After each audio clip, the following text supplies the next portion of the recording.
हैदराबाद गॅझेटमुळे मराठा समाजाला न्याय मिळणार नाही अशी तुम्ही भूमिका मांडताय. मराठा समाजाला मराठा म्हणून आरक्षण मिळावं अशी तुमचं मत आहे. तर हे भूमिका तुमची काय आहे आणि कसं मिळणार आहे? ते बघा, स्पष्ट आहे की परवाच हैदराबाद गॅजेटनुसार जो महाराष्ट्र सरकारने GR काढला त्या GR मध्येच स्पष्ट केलेलं आहे की ज्यांची नोंद कुणबी आहे, ज्यांची नोंद कुणबी मराठा कॉमा आहे आणि ज्यांची नोंद मराठा कुणबी कॉमा आहे यांनाच त्यामध्ये आरक्षण मिळणार आहे, ज्यांच्या नोंदी सापडतील त्यांना.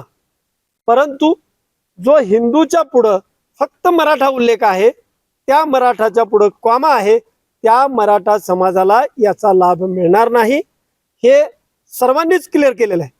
परंतु या सगळ्या संभ्रम अवस्थामध्ये वंचित राहतोय अधिकारापासून, आरक्षणापासून, तो आम्ही.